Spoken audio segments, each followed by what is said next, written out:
Baik, bismillah. Assalamualaikum warahmatullahi wabarakatuh. Perkenalkan, nama saya Asniani dari kelas 4 CPI dengan NIM 10519110820. Baik, langsung saja saya akan mempresentasikan tugas final saya dengan mata kuliah analisis kebijakan pendidikan dengan judul Kebijakan Pendidikan Agama Islam dalam Dunia Globalisasi.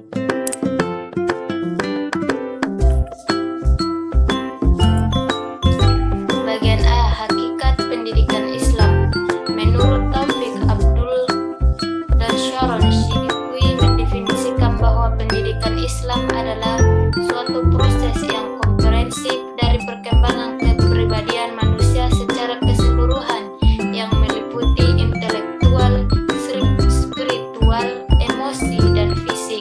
Dilihat dari aspek program dan praktek pendidikan Islam yang dilaksanakan pertama di Indonesia, menurut Muhaimin setidak-tidaknya dapat dibagi ke dalam 5 jenis, yaitu yang pertama, pendidikan pondok pesantren, yang kedua, pendidikan madrasah, dan pendidikan lanjut seperti UIN, IAIN, STAIN, atau perguruan tinggi Islam yang bernaung di bawah Kementerian Agama. Yang ketiga, pendidikan umum yang bernafaskan Islam yang diselenggarakan oleh dan berada di bawah naungan yayasan dan organisasi Islam. Yang keempat yaitu pelajaran agama Islam yang diselenggarakan di lembaga-lembaga pendidikan umum sebagai suatu mata pelajaran atau mata kuliah. Yang kelima yaitu pendidikan Islam dan keluarga atau tempat-tempat ibadah atau forum-forum kajian keislaman, majelis taklim, dan sebagainya. Bagian B yaitu peran pendidikan Islam di Indonesia. Sejak awal kedatangannya ke Indonesia pada abad ke-6 Masehi, Islam telah mengambil peran yang amat signifikan dalam kegiatan pendidikan. Peran ini dilakukan karena beberapa pertimbangan sebagai berikut. Yang pertama, Islam memiliki karakter sebagai agama dakwah dan pendidikan. Kedua, terdapat hubungan simbiotik fungsional Islam dan pendidikan. Yang ketiga, pendidikan untuk mengangkat harkat dan martabat manusia. Bagian C yaitu problem pendidikan agama Islam dalam dunia globalisasi.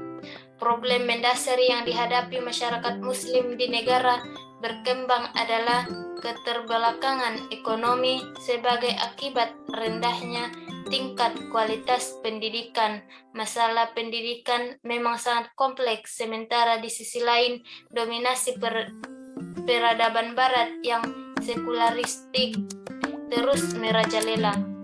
Bagian D yaitu problem pendidikan agama Islam dalam dunia globalisasi.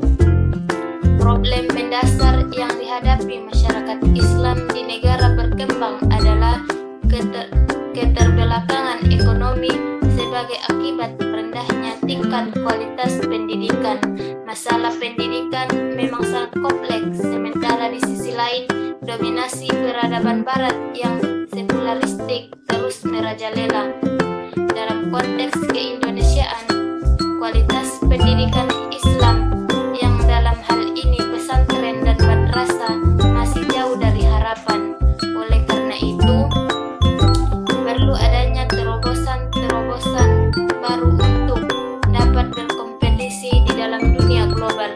Persoalan yang muncul adalah bagaimana dampak negatif globalisasi terhadap pendidikan Islam dan upaya mengatasinya. Walaupun demikian, pendidikan Islam tidak luput dari problematika yang muncul di era global ini. Terdapat 2 faktor dalam problematika tersebut, yaitu yang pertama, faktor internal dan faktor eksternal. Faktor internal meliputi yang pertama, relasi kekuasaan dan orientasi pendidikan Islam. Yang kedua yaitu masalah kurikulum. Yang ketiga yaitu pendekatan atau metode pembelajaran. Yang keempat, profesionalisme dan kualitas sumber daya manusia. Kelima, biaya pendidikan. Adapun faktor eksternal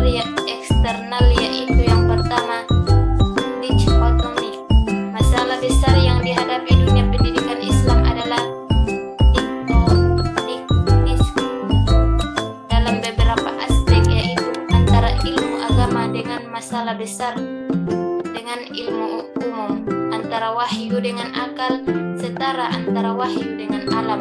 Munculnya problem dikotomi dengan segala perdebatannya telah berlangsung sejak lama. Bagian B yaitu to General Knowledge.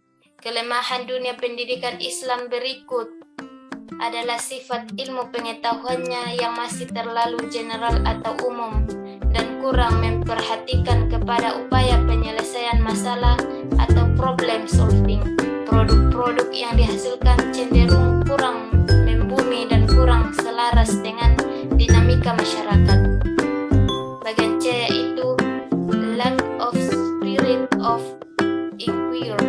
Persoalan besar lainnya yang menjadi penghambat kemajuan dunia pendidikan Islam ialah rendahnya semangat untuk melakukan penelitian atau penyelidikan.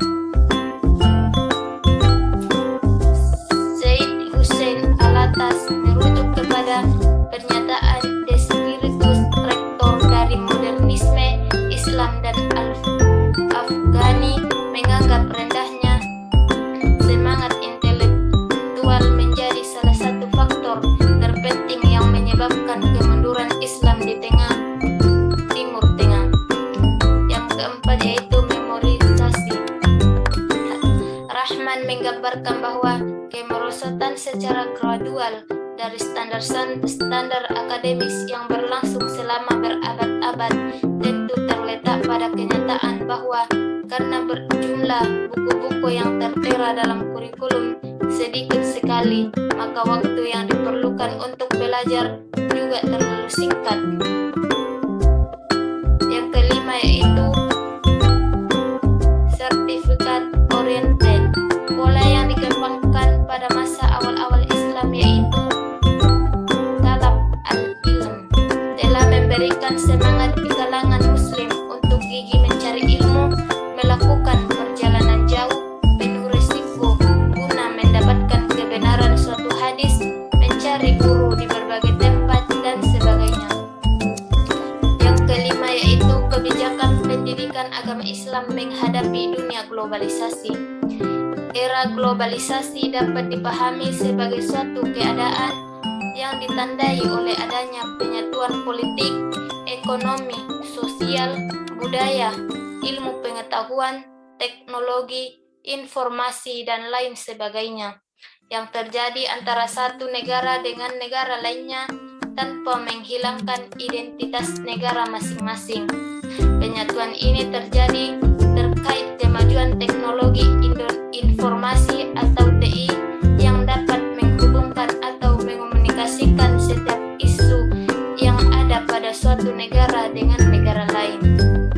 Bagi umat Islam, era globalisasi dalam arti menjalin hubungan tukar-menukar dan transmisi ilmu pengetahuan, budaya dan sebagainya sebagaimana tersebut di atas sesungguhnya bukanlah hal baru. Globalisasi dalam arti yang demikian bagi umat Islam merupakan hal biasa.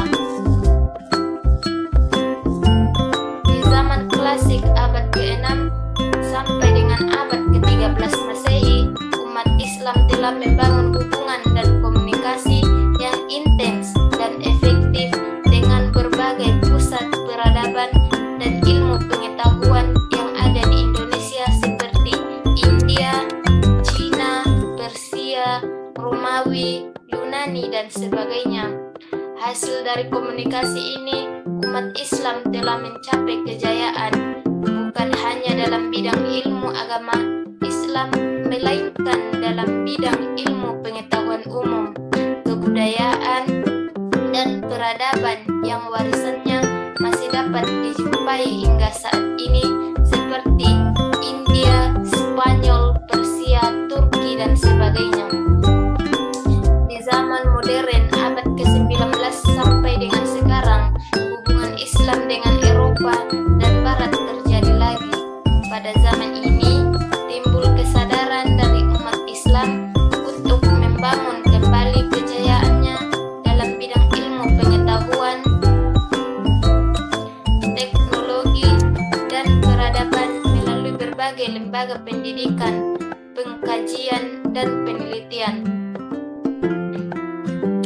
Umat Islam mulai mempelajari kembali berbagai kemajuan yang dicapai oleh Eropa dan Barat, dengan alasan bahwa apa yang dipelajari dari Eropa dan Barat itu sesungguhnya mengambil kembali apa yang dahulu dimiliki umat Islam.